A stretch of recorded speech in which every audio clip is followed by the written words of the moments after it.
Hello everybody, welcome back to Katha Sagara. The festival of Holi starts on the night of the full moon in the month of Falguna. Did you know that this festival has a deep connection with our Puranas?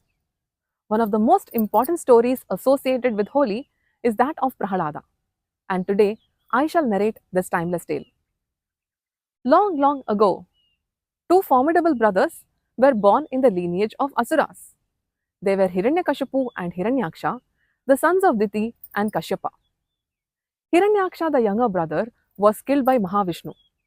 This angered Hiranyakashipu and he swore to destroy Vishnu and anyone who prayed to him.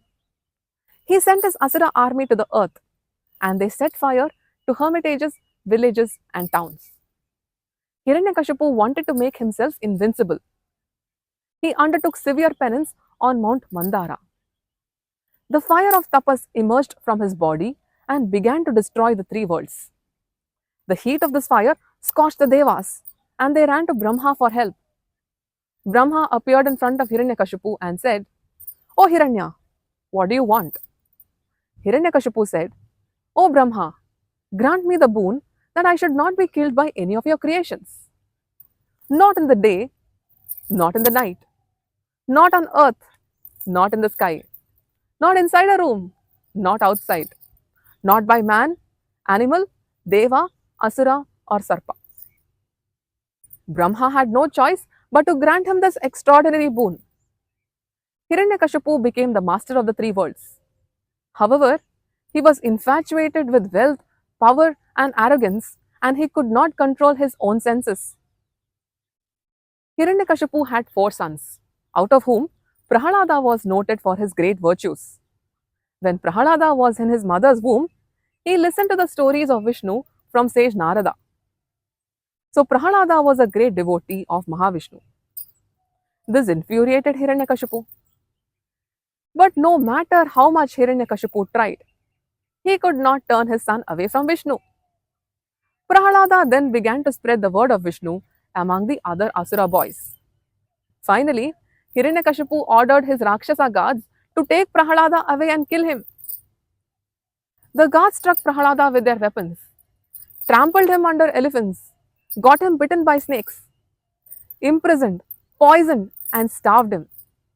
They used black magic, but they were not able to hurt even a hair on Prahalada's body. Finally, Hiranyakashipu called Prahalada in front of him and said, "I am the master of this universe. You should pray to me. Who is this Vishnu? Where is this Vishnu anyway?" Prahalada said, "Vishnu is everywhere." Hiranyakashipu pointed at a pillar and mockingly said, "Do you see Vishnu in that pillar?" Prahalada said, "Yes, I see Vishnu in that pillar." Trembling with rage, Hiranyakashipu drew his sword and struck the pillar with a terrible blow. There was a deafening sound, and the Devas and Asuras thought that the universe was going to perish. The next moment, a magnificent creature emerged from the pillar. It was not a man, not an animal, neither a Deva nor an Asura. It was the Narasimha avatara of Vishnu, half man and half lion. Narasimha's body touched the sky, and his hair was like the rays of the moon. His tongue was like a sword, and his innumerable arms had claws like weapons. Narasimha seized Hiranyakashipu like a serpent catches a mouse. And in that moment, the conditions of the boon were fulfilled. It was dusk, not day, not night. He stood at the threshold, not inside the room, not outside. He laid Hiranya on his thighs, not on earth, not in the sky. With his terrible claws, Narasimha tore apart Hiranyakashipu and killed him. Narasimha then blessed Prahalada and made him the king of Asuras. The festival of Holi celebrates the killing of Hiranyakashipu by Narasimha. Hiranyakashipu had a sister by name Holika.